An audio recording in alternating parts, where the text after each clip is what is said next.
Should be live in just a second. Okay, it says we're now streaming. Perfect. Okay, Matthias, let's wait on the PowerPoint until we're ready. So, okay. Good morning, everyone, and welcome to the Insurance and Pharmaceuticals Subcommittee of the Health and Government Operations Committee. I appreciate everyone being here this morning. This is our first meeting of the 2023 session. We've got to, or at least I, have to remind myself of the technology. And so if you will indulge us as we work through things and make sure that everything is working, which is partially the reason for this early meeting. The first thing I'd like to do is introduce the members of the committee themselves. I'm going to have each one of the committee members introduce themselves, and then we'll get on to the business. I am Delegate Bonnie Cullison. I represent District 19 in Montgomery County. So I'm going to Delegate Kipke. Up on your unmute. Got it. Nick Kipke, I represent District 31 in Anne Arundel County, and glad to be with you. Thank you. Thank you, Delegate. Delegate Kerr. Ken Kerr, District 3, Frederick County. Thank you, Delegate. Delegate Bandari. Yeah, Delegate Harry Bandari, District 8, Baltimore County. Thank you, Delegate. Delegate Gazzoni. Good morning, Delegate Pam Gazzoni, District 13 in Howard County. Thank you. Delegate Shalega. Delegate Kathy Shalega, District 7A, Baltimore County. Thank you, Delegate. Delegate Tavares. Good day, everyone. I'm Delegate Danit Tavares, District 47B, the flavor of Prince George's. Thank you, Delegate. Delegate Morgan. Delegate Matt Morgan, District 29A, St. Mary's County. Thank you. Thank you, Delegate. Delegate Woods. Good morning, everyone. Delegate Jamila Woods, District 26, Prince George's County. Thank you, Delegate. Delegate Johnson. Good morning, everyone. Delegate Steve Johnson, District 34A, Harford County. And we're going to, thank you, Delegate. We're going to let in Delegate Kaiser. Delegate Kaiser, are you there? I thought so. Yes. There we go. Can you just introduce yourself and your district, please? Yes, thank you, Madam Chair. Delegate Ann Kaiser, District 14, Eastern Montgomery County. Thank you all. Thanks to the committee. Thanks for the work that you are about to do. So very quickly, just so that the committee knows and all of the folks, if there's any new folks besides the committee on this call, just how the subcommittee will work. We generally meet on Tuesdays. And at 11 o'clock, unless session goes long, in which case we will meet immediately after session, but listen on the floor for the exact time, depending on, once we start hearing bills and are having more discussions, things will take longer. So the timing, we have to be flexible on the timing. In general, we try to have our insurance bills, the bills that this subcommittee is going to deal with primarily, heard on Thursday in HGO, but that's not a given. It's not hard and fast. But if you have a sense of, please don't miss a Thursday meeting if you don't have to, because then we want to make sure that you have the advantage of hearing the hearing on the day the bill happens. Be sure to use your floor system. The floor system is a valuable resource in terms of knowing what's coming up and what you need to read, to have the information that you need to help you make decisions. If you have questions about a bill in advance of the subcommittee meeting, please feel free to contact me or any of the other advocates who are working on the bill. You'll have a list on your floor system of all of the folks who spoke to a bill, both in support, favorable with amendments, those in opposition, you can contact any of those folks. You'll have their contact information on your floor system if you have a specific question. This subcommittee is where we do the hard work of clarifying bill language, sometimes negotiating bill language. In HGO, we have a history of seeking consensus. It's not always possible. Even I'm willing to admit that. But that is what we seek. And we try to figure out how we can meet multiple perspectives. As you heard in the briefing, health insurance briefing, that first week in session, there are many, many different elements to the insurance industry and the insurance and pharmaceuticals industry. And so, we need to be able to listen to all of those different elements because they are a part of a system that has been working over a long period of time. And, and what we're doing is making, the changes, the revisions, the policy that will hopefully improve what we've been doing. So, does anybody have any questions about how the subcommittee works? Okay, I don't see any hands. So I did something very bad and forgot to introduce Lisa Simpson, our legislative counsel for our subcommittee, and she is invaluable to me, and I think that you will find her invaluable as well. So please know that you can reach out to Lisa as well. Okay, with that, I hope you all brought your popcorn because you're about to engage in one of the most exciting conversations that we've had that we ever have in this subcommittee. Delegate Tavares, did you have a question before we go? You're on mute. Just really quickly, I wanted to see, so if we've been receiving a lot of information and, some of you guys are seasoned, but for us new kids on the block, I was hoping that we can sit with Lisa and kind of digest some of that information, that we've been learning from the briefings. Or is she the point? Let's say, where does reinsurance fit with all of this and everything that we're learning? So reinsurance is very much a part of this. What I would ask is, because right now, Lisa is working diligently to get a lot of bills drafted before the deadline on February 10th. I have a lot of information. I'm happy to sit down and talk through issues. And if there's something I can't answer, I will refer you to Lisa, or I'll get it from Lisa. Okay, thank you. Thank you for the question. Delegate Bandari. Thank you, Madam Chair. I see Delegate Kaiser on the Zoom as well. Oh, yes, thank you.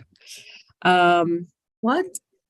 He was, okay, so onto this exciting presentation. It's being brought to us by Andrew York, who is the Executive Director of the Prescription Drug Affordability Board.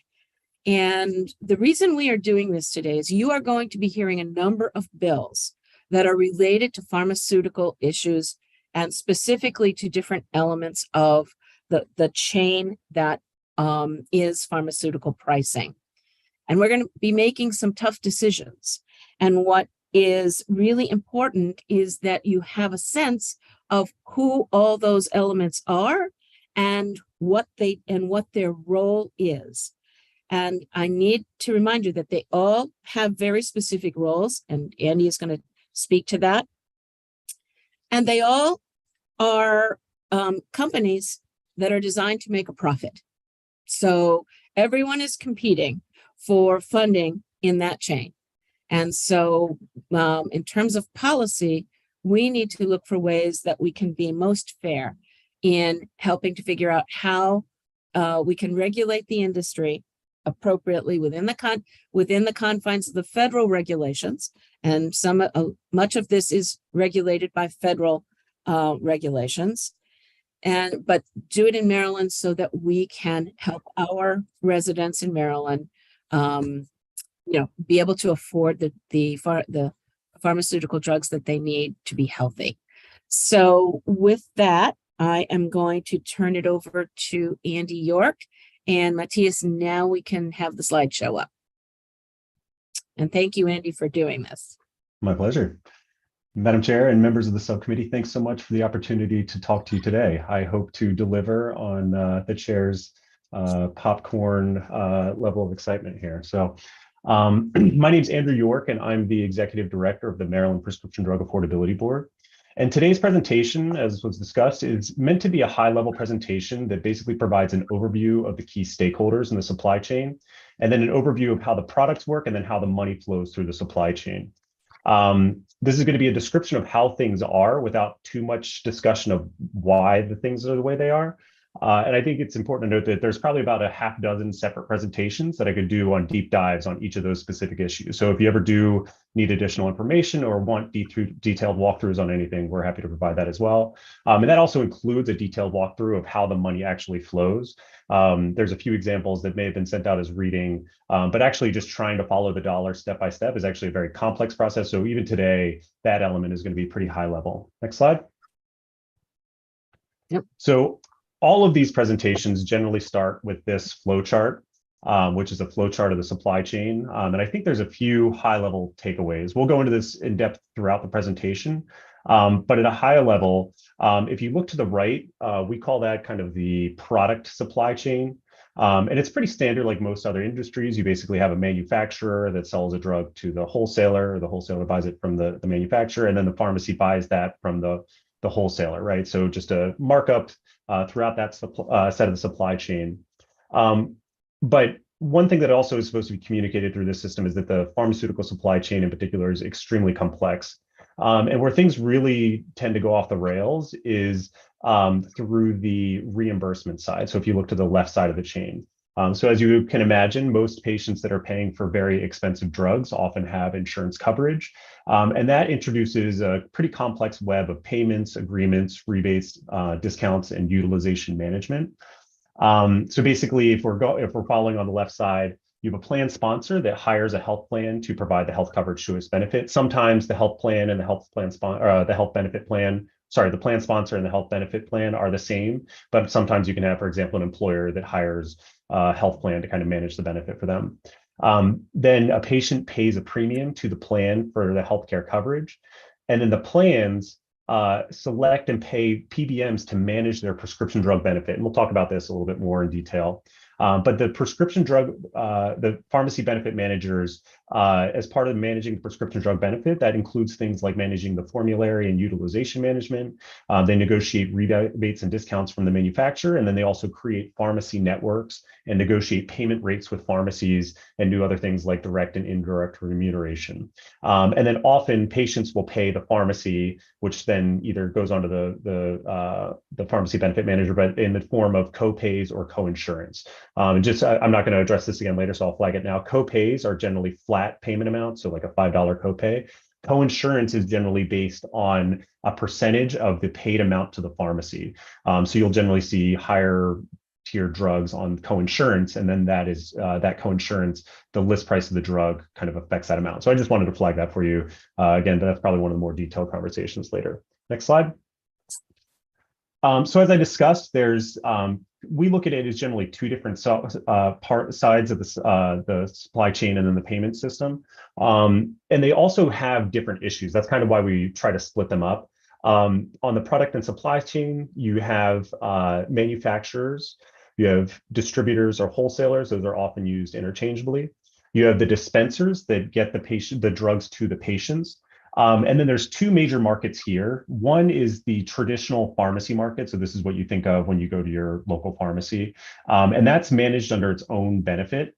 And then you have drugs that are distributed through physicians' offices and hospitals. And those are kind of quote unquote physician administered drugs. It's a much smaller part of the supply chain, but it's just very different. So you almost have to separate those out. They're reimbursed differently under the medical benefit. They don't have the same kind of issues around utilization review and things like that. So just it's important to note that there's these two fundamentally different markets. And then if you move on to the reimbursement side and payment side, you have your payers. And again, those are the folks that are ultimately responsible for trying to pay for the coverage to the patient. And we use payers and health benefit plans for the rest of this presentation interchangeably, but just for your reference, they can be different. Then you have the pharmacy benefit managers, which manage the pharmacy benefits. And then you have the patients that ultimately receive the drug and are responsible for paying for the drugs, both for premiums and to the payers, and then also through co-pays and coinsurance to the pharmacies. Just for your reference, you may hear reference to other entities within the supply chain. So a few examples are below: Pharmacy Service Administration organizations, or PSAOs. You also have group purchasing organizations. And then there's these entities that are called pharmacy claim switches and clearinghouses. I don't think we need to get into the details on those, but if you do have different bills that come up on those, I'm happy to kind of walk you through the function of each of those different organizations as well. A lot of them basically just, well, particularly the PSAOs and the group purchasing organizations serve as they help different entities negotiate with each other throughout the supply chain. And then the pharmacy claim switches are basically entities that receive and kind of do initial adjudication of claims. The reason they're important is they see just a huge volume of claims across payers and things like that. So they can be a kind of an interesting entity as well, and generally kind of live under the radar. Next slide. I guess also feel free to ask questions along the way. I'll leave plenty of time for questions at the end, but if anyone does have any kind of clarifying questions, please feel free to raise your hand along the way. So at a high level, you have your manufacturers, and again, in its most simple form, they basically take the raw materials and then convert them into a final product that can be ready for patient consumption. Now, there's obviously a lot behind this. First, they need to receive FDA approval for marketing. There's different approval processes for name brand drugs, generic drugs, biologic drugs, and biosimilars. And it's a very long and complicated and high-risk process to bring these drugs to market. But once they're approved, at a high level, they just take the active pharmaceutical ingredients and create them into a final product. I guess one thing to note is when you do kind of get into the weeds of this space, as this subcommittee may, you'll see that there is a lot of complexity around things like contract manufacturing and virtual manufacturing and third-party logistics providers. But I think for our purposes, it's important to note that, like, when you're talking about the manufacturer, it's basically the person that is setting the price for the drug. So they're the ones that you ultimately have the FDA approval, and then they are the ones that are marketing and distributing the drug. And in that role, they do set what we colloquially call the list price, which is the wholesale acquisition cost, or WAC. One risk of being in this space is that it is acronym soup and ABC soup. So I will try to use the full terms whenever I can, but you'll see that there are a lot of acronyms throughout this presentation. So that's the manufacturer. They're the ones that actually just create the drugs. Next slide. And sorry, we're going through the product supply chain first. So that's how these entities are organized. Next, you have the wholesalers, and they basically purchase the finished drug products from the manufacturers, and then they kind of manage inventory and sell directly to the dispensers. So they sell again to the pharmacies, physician offices, and hospitals. Often hospitals have kind of a different wholesaler network. So when we're talking about wholesalers, we often talk about the pharmacy the retail pharmacy wholesalers. And I think one thing to note is that there's three major wholesalers, AmerisourceBergen, Cardinal Health, and McKesson, that make up about 92% of this market. Also, it's a pretty straightforward business model. Again, at a high level, they basically just take small margins on extremely large volumes of drugs. The fact that these entities do kind of manage such a large part of the drug market is, even just very small margins can accumulate over time. The contracts themselves can be complicated, especially with pharmacies. They often require pharmacies to have a primary wholesaler, which then obligates you to some volume or usage of that primary wholesaler. And then you often need, secondary wholesalers or other supplemental wholesalers to cover certain drugs, like specialty drugs or things like that may not be going through your primary wholesaler. Another thing, again, this is probably not necessarily for this presentation, but you can see weird spreads, so like differences in acquisition costs for generic drugs. But I would say just overall, it's a pretty straightforward market of standardized margin on a large volume of drugs. Next slide. And then the final person in the supply side is your dispensers. And again, there's those two markets that I had referenced. There's your traditional retail pharmacies. These entities need to be licensed or permitted by the Board of Pharmacy. And even within this, there's a number of different entities, and each of these entities will have their own kind of issues. So you have the big chains that you have generally heard of. You've also have kind of the big box pharmacies that are generally considered separate from the chain. So things that are affiliated with large retail settings, so like a Walmart or a Costco. And then you have a very important constituency of independent pharmacies that you will likely hear a lot from as well. And then there's also subcategories of mail order pharmacies, so entities that exclusively work in the mail order space. And then there's also entities that can be called specialty pharmacies that specialize in a certain type of drug. All of these, there can be kind of overlap between these three categories, but it is important to note that even within quote unquote the pharmacy constituency, there's going to be a number of different groups that have a number of different interests. And then again, the next market is the physician offices and hospitals. They again have a fundamentally different reimbursement mechanism. It's generally called a buy and bill method, where and then so they administer the benefit to the patient or the drugs to the patients, and then will often be reimbursed at kind of a cost plus fee. So happy to get into the weeds on that. Again, it's a smaller but still very important part of the overall prescription drug market. Next slide. So, Andy, before we move on there, so I just want to make sure that folks understand, and that with respect to that first bullet, so the pharmacies are buying the drugs from the wholesalers, and then their profit comes from, or what they get paid by a PBM, depending on the contract that they have with the pharmacy benefit manager. So just want you to understand that. So they buy the material, dispense the material, and then are reimbursed for at whatever level their contract says. And contracts vary from PBM to PBM, from pharmacy to pharmacy. So just want to make sure that folks understand that relationship. Thank you, Andy. Yeah. Sorry. No, that's a great point. Next slide. So next we'll switch over to the reimbursement side of the chart that we had talked about. And that goes to the pharmacy benefit managers. So to the chair's point, the pharmacy benefit managers pay the dispensers, i.e. the pharmacies, on behalf of the payer or the healthcare plan. They also provide the important role of managing the pharmacy benefits. So payer health plans have kind of outsourced this element of the health benefit. So it really is the pharmacy benefit managers that are the expert in this space. So they manage the pharmacy network and payment. To Delegate Cullison's point, there are you have different negotiated rates for different contracts. If you're in network versus out of network, you get different rates. They also negotiate things called direct and indirect remuneration. This is kind of a term of art that comes out of Medicare.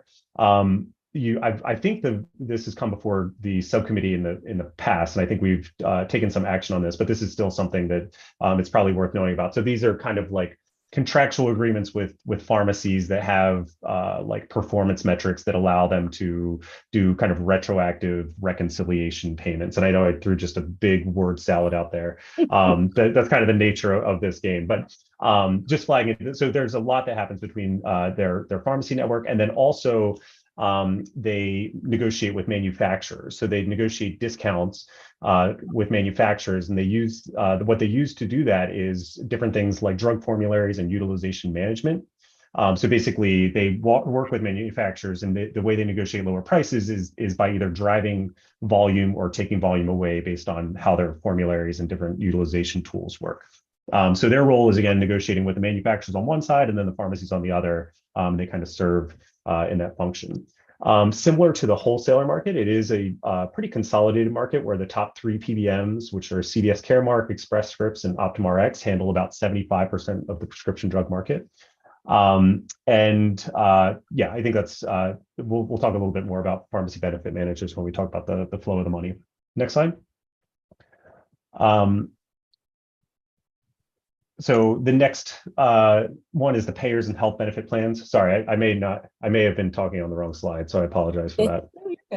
Okay, so we can move to the next slide. Sorry about that. Which is payers and health benefit plans. And again, payers are generally responsible for providing and paying for the healthcare benefits, and then the health benefit plans are the entities that manage and pay for the healthcare benefits themselves. So they actually design the health benefit, and they subcontract out, like quote unquote, subcontract out the pharmacy benefit portion to the PBMs. Next slide. And then finally, you have your patients. So your patients are the ones that receive the prescriptive drug products. And they're, again, paying premiums for insurance coverage. So that's just the standard flat monthly fees, as well as a deductible phase. So often you'll have kind of an initial part where you're paying a very high percentage of the cost until you meet some sort of threshold. And then you get into, quote unquote, the kind of insurance benefit portion. And then in that section, you're either getting co-pays or co-insurance. And I already delineated those earlier. So again, they're kind of playing the flat fee for the general protection that comes from the health care plan, and then additional kind of per diem payments or per usage payments for the drugs themselves at the pharmacy. Next slide. So I quickly wanted to go through quote unquote drug prices. So these are going to be, again, this again turns into word salad or acronym salad very quickly, but these are worth knowing just because this is kind of where the debate often happens between these different entities. So I did want to introduce a few common metrics. One is the wholesale acquisition cost, which I'll go through on the next slide. Next is the average wholesale price, or AWP. Then there's the average sales price. And then there's something called the national acquisition cost, or NADAC, a national average acquisition cost. There's net cost, which doesn't have its own slide, but I will briefly discuss it. But then it's important to note that there's probably a dozen or so metrics that exist within this space and this supply chain. So I listed some of them here: average manufacturer price, which is a federally set price. There's usual and customary, which I'm happy to kind of do a deep dive on that. There's something called maximum allowable cost, which is kind of the max amount that a PBM will pay. And then there's negotiated rates. So just it gets very, very complicated very quickly. But I do think it's worth focusing on these first four just because they are often the most visible parts within the drugs prices. And I think this is going to come across through the next few slides, but an important thing to note is you have these probably dozen or so price metrics, and none of them actually represent any real amounts that are paid in the supply chain, except maybe NADAC. But yeah, these are all just kind of representative prices that are not particularly based on anything, but I'll go into that as we go through each one. Thank you, Andy. Before I ask for Delegate Tavares' question, I just want to emphasize what Andy just said. It's when we will have a number of bills this year that are that will speak to the relationship between the pharmacy and how much they are reimbursed. And how much they are reimbursed is going to have a relationship to which one of these numbers their contract includes. So, and as Andy was saying, these things it's unclear and ambiguous and vague around what these things are based on. So just make sure that you have that in the context as we talk. Delegate Tavares, do you want to wait till the end, or I'm happy to take your question now. Well, I got several, so I'll try to do what I can because how about we start with one and then we'll go. Okay, for me, hold on a minute. Let me just make sure. So where exactly is the decision made where the manufacturer decides on whether he's going to go name brand or generic?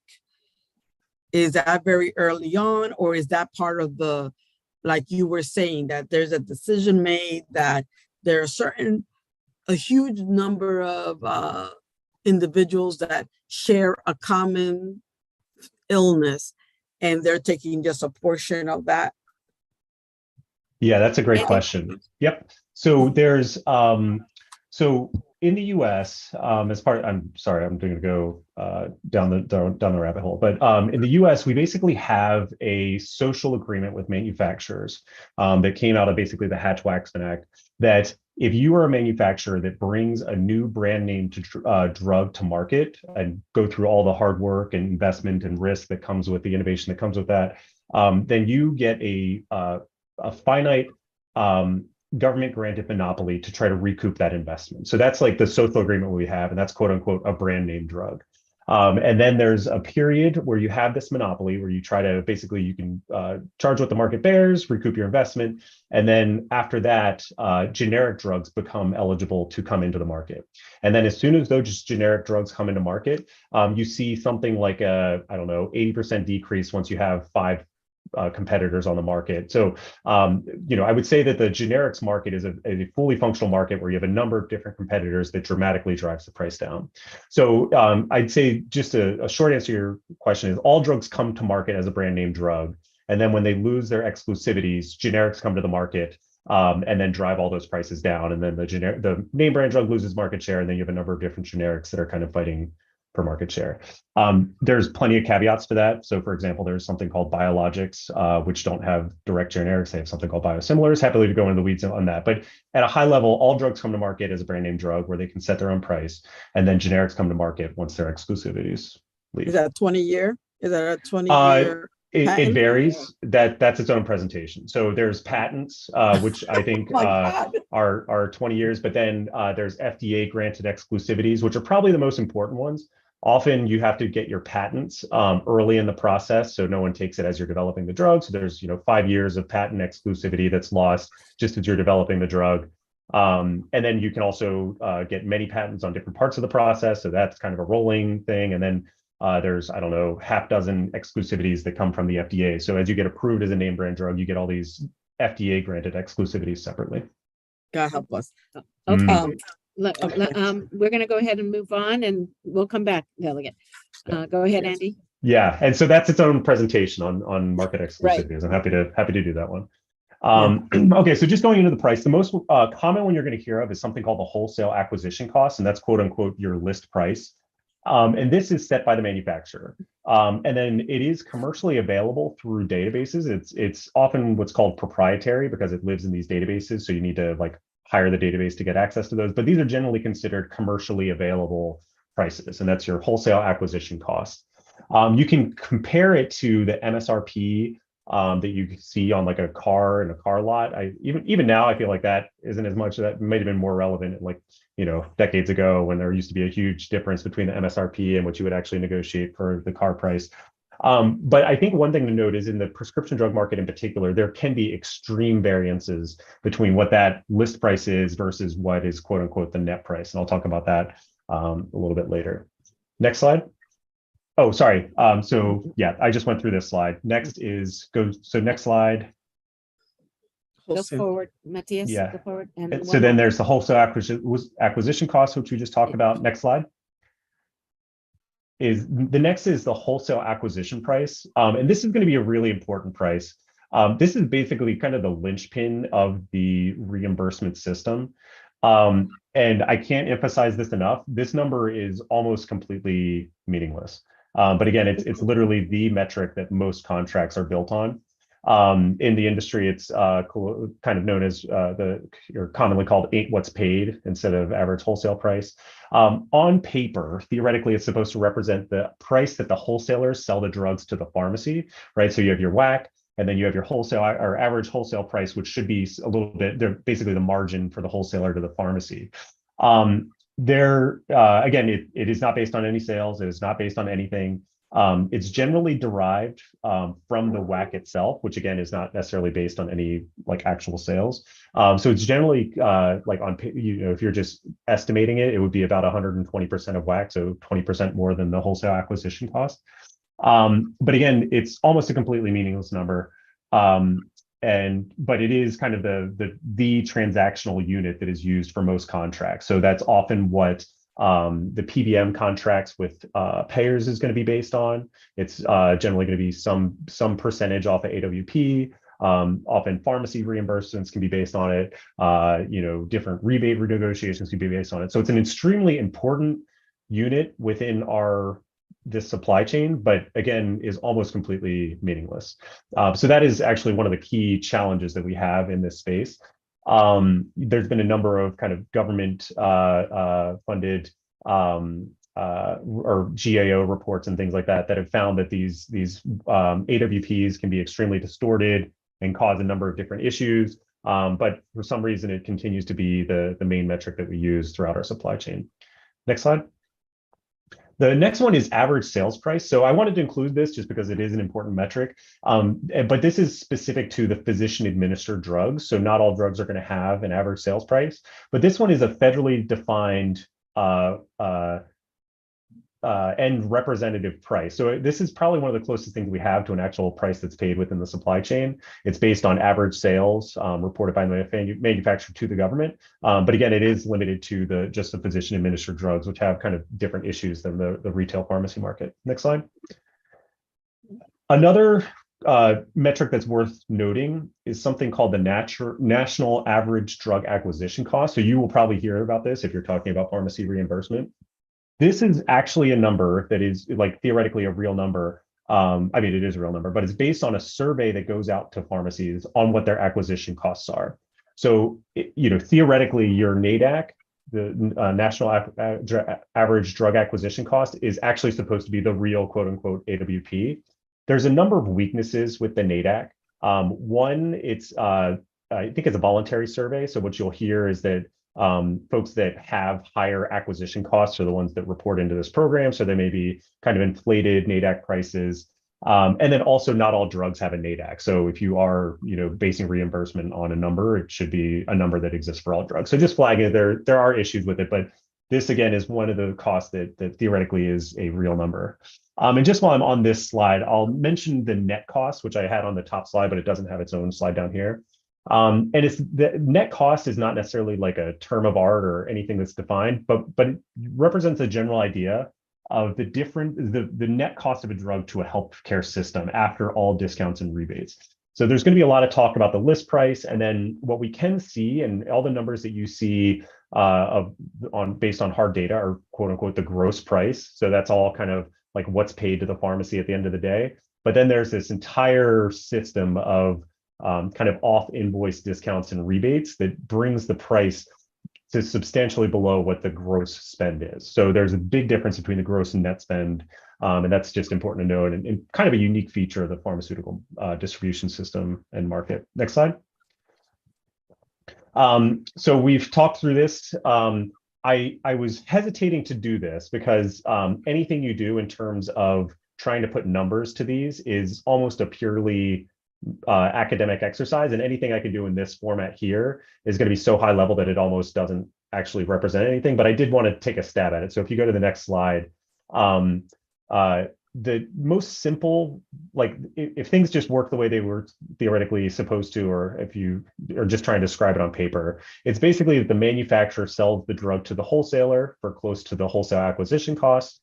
Then the wholesaler sells the drug to the dispenser or pharmacy for what the average wholesale price would be, or it could be the national average drug acquisition cost. And then the pharmacy dispenses the patient and gets a copay from the patient, and then a balance from the PBM or payer for something close to, a little bit over AWP or NADAC plus a dispensing fee. So that's kind of like how things are supposed to work on paper. And if you want to see some numbers to that, you can go to the next slide. So theoretically, if you have a wholesale acquisition cost for drug A, that's $100. The wholesaler is buying that from the manufacturer for $100. Then the pharmacy is buying it for AWP minus 15%. So they're paying the wholesaler $102. The wholesaler gets to keep $2 of those dollars. And then theoretically, the pharmacy benefit manager would then pay the patient, the pharmacy AWP minus 10% or $108. So then everyone's getting a little bit of margin along the way. And that's kind of how things are supposed to work. What is important and what we introduce in this slide, and again, you can do 1,000 different kinds of examples on this, is I did also include the rebates because that can actually be very substantial in particularly the name brand drug market. So Medicare Part D has found that in the name brand market, they see about an average of a 30% rebate to the PBMs within the supply chain. And that gets what I was talking about earlier with the net cost of the drug. So just in this example, you can see that $108 went out the door to the pharmacy, but then they negotiated for a $30 rebate from the manufacturer, the pharmacy benefit manager on the left. So that means that the net price of the drug to the PBM is actually $78, that $108 that went out the door minus $30 rebate. So that's kind of like where a lot of this complexity gets in. And again, this is extremely simplified. It gets very, very complicated if you actually try to trace the dollar. So we have a number of those examples and exercises, but I think, again, that's its own presentation if you want to actually try to follow the dollar. So before we go on, Delegate Salega, you have a question? Thank you, Madam Chair. Who actually touches the drug? Obviously the manufacturer. Yep. But does the wholesaler, does the PBM, I mean, before it gets to the pharmacy who clearly touches the drug, but who else actually has it in their possession? That's a great question. So at the highest level, and actually I would invite some of the stakeholders that are on the phone to correct me if I'm wrong on this, but at the highest level, it comes from the manufacturer, it then lives with the wholesaler, and then it lives with the pharmacy. So I would say the folks that are actually touching the drug, it does get very complicated in some of those supply chain issues. So I was talking about third-party logistics folks and then contract manufacturers and things like that. There are some folks that may not actually touch the physical drug, but the transfer of ownership occurs, and then vice versa, that they may physically ship a drug but never take title of the drug. So it does get very complicated, but for our purposes, I would say at a high level, just manufacturer to wholesaler to pharmacy, and then to the patient.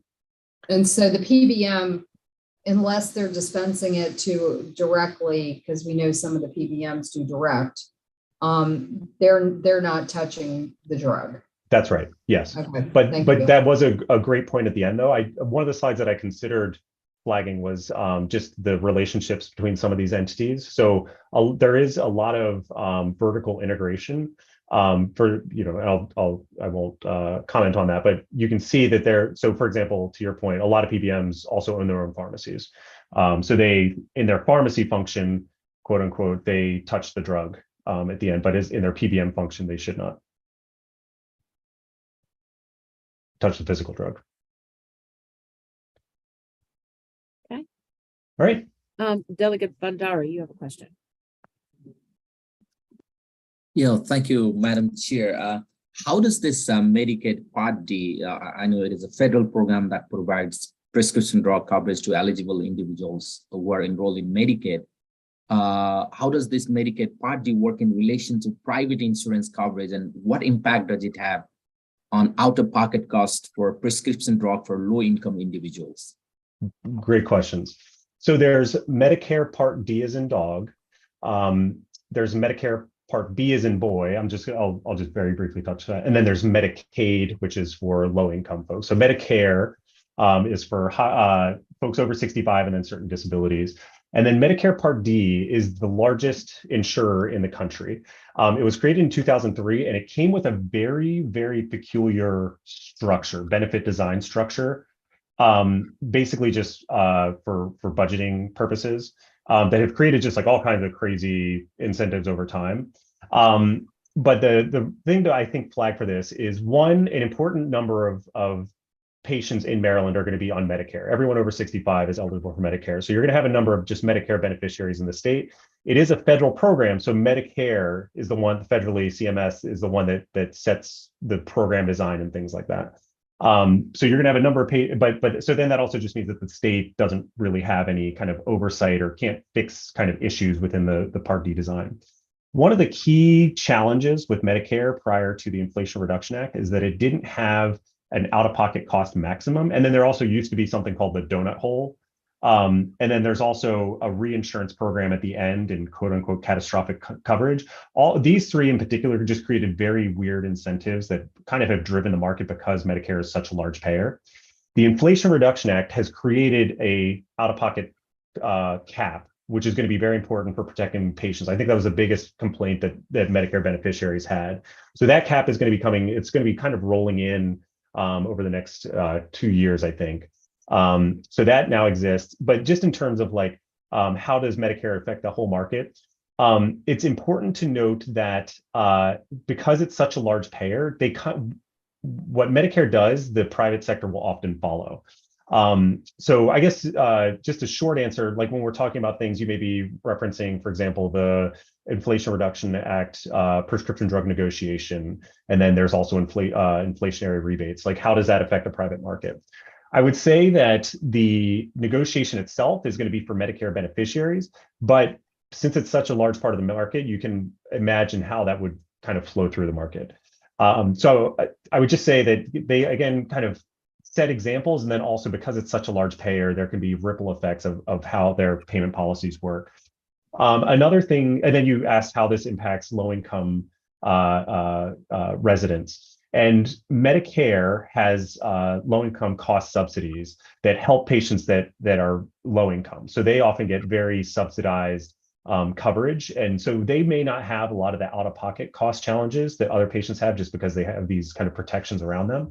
But a lot of the overall challenges to the healthcare system still exist for those patients. And then there's Medicaid, which is for low-income Marylanders. And that one in particular, there are very nominal fees to the patients themselves, but again, there's very large challenges to the overall healthcare system and the state as the payer there. So I hope it's kind of a long-winded answer. I hope that answered your question. Thank you. Yep. Delegate Kaiser. Thank you, Madam Chair, and thank you for this presentation. I think my questions can probably be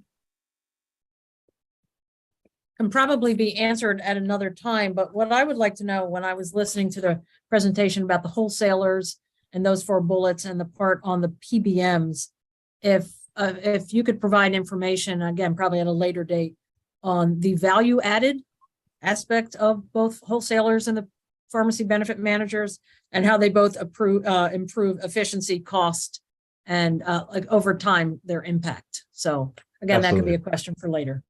Yeah, I'd be happy to do that. Also, I'm sure each of those Thank you. stakeholders will be happy to tell you their value add as well. So, but yeah, I'm happy to provide my thoughts as well. Thank you. Thank you, Delegate. Delegate Tavares.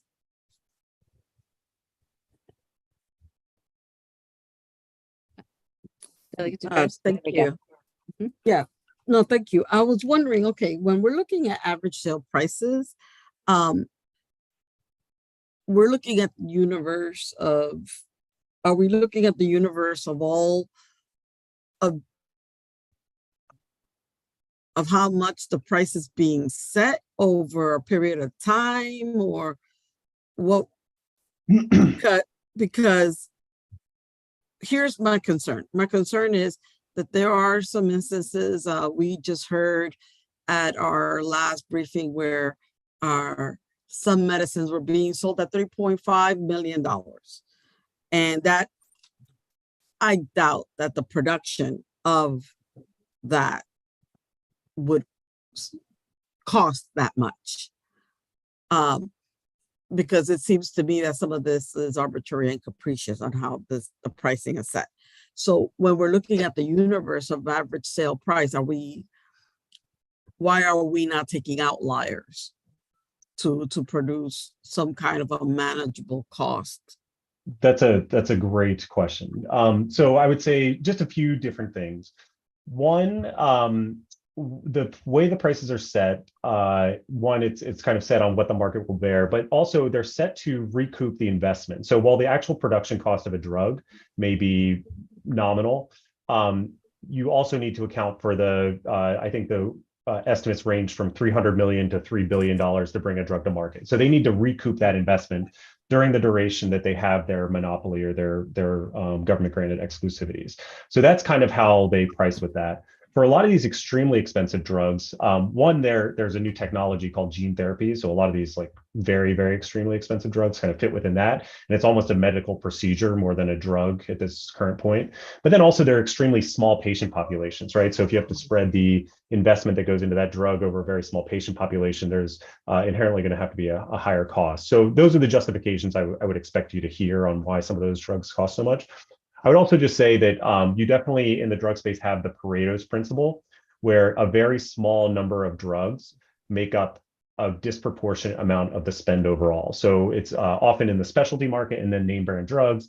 The stats that you'll hear from our generic colleagues is generic drugs make up something like 90% of the volume, but only 15% of the spend. And that also just means that some small percentage of name brand drugs make up 70 to 80% of the overall spend. And then it also gets even narrower from there. So something like I think one of the PBMs estimated that specialty drugs can make up to 50% of the overall drug spend at some point. And again, specialty is a subset of brand name drugs, which is a subset of overall drugs. So just to say that, it is there are very specific kind of issues there. But I would, again, just emphasize that the reason a lot of these higher cost drugs exist these higher prices exist is to recoup investment and risk that was taken to bring them to market. But I respect what you're saying, but again, just push the envelope a little bit back, and I'll leave it there, is a lot of these entities also receive R&D money from the federal government.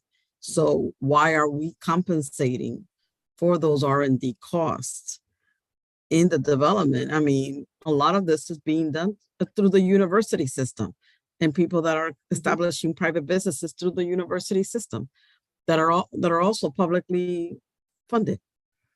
I'll channel. Oh, sorry. Go ahead. I was going to say, I'll leave it there. Right. I truly appreciate that, Delegate, and I think that's part of the context in which we work and in which we need to what we need to keep in mind as we consider some of the things that we're going to be discussing. It is absolutely, you bring out an excellent point. So thank you. And if you want me to talk through, I'm happy to respond. I can always channel my inner drug manufacturer, inner PBM, if you want their responses. So I'm happy to do that. Okay. Yeah. We So again, take that offline. Yes. Yeah. All right. So this is kind of, again, a high level flow. The reason we included these numbers was, again, just to emphasize this gross versus net price. So anytime you see spend, you're seeing gross spend, and then there's this net spend after kind of rebates and discounts that is often not available to the public and often can be pretty substantial amounts. Next slide.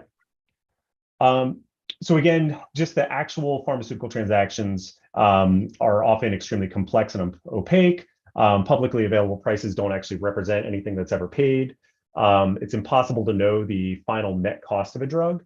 And then also there's different issues. And again, I mentioned this before, there's kind of the supply chain side and the reimbursement side. Each of them has their own kind of specific issues that all create distortions and can be addressed in different ways.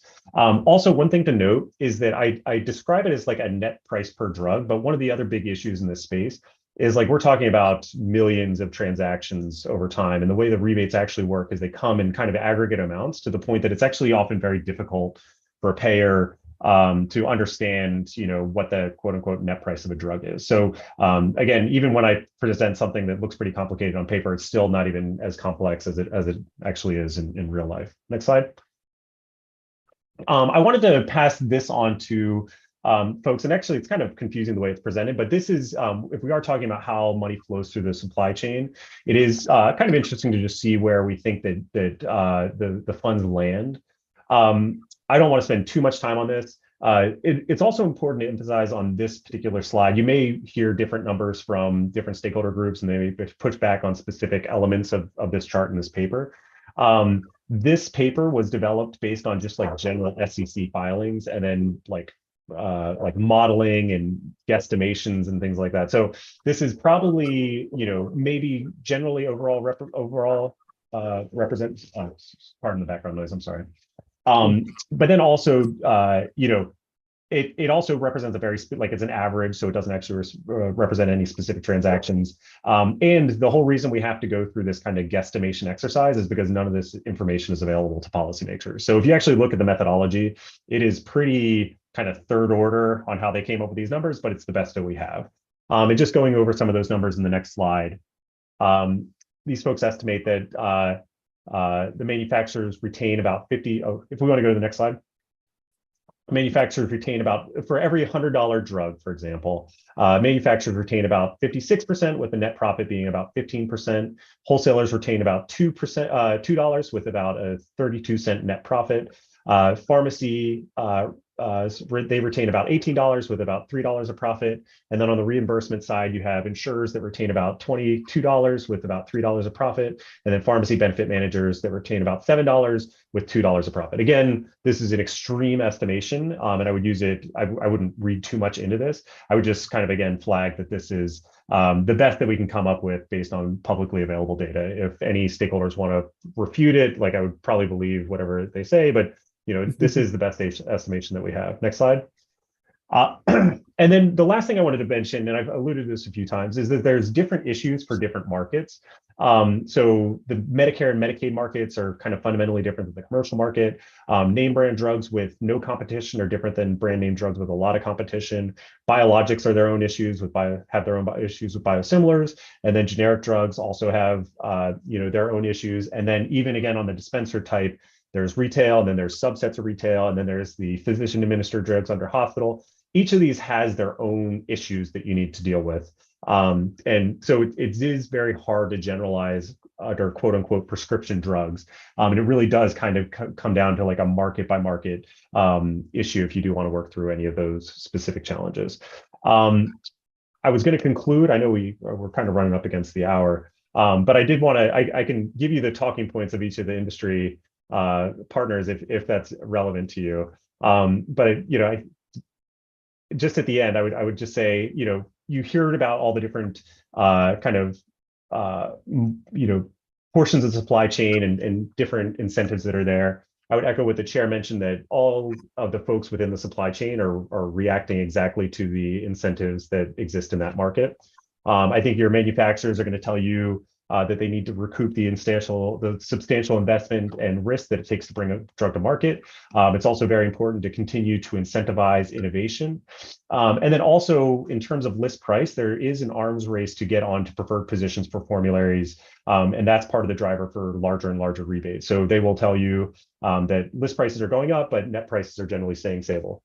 I think wholesalers will basically just say, don't look at me. I just take a small margin on all our drugs. And then pharmacies are going to say that they're underwater on a substantial number of drugs because of the way that the negotiated rates work. So they are reimbursed less than what their actual acquisition costs are, but then they're also making margins on other drugs. Pharmacy benefit managers, I think they would say that, the market continues to demand their services. No one's making you use a PBM, but all payers do use PBMs because of the services that they provide. They provide a valuable service, and they're also the only ones in the supply chain that are trying to reduce drug costs.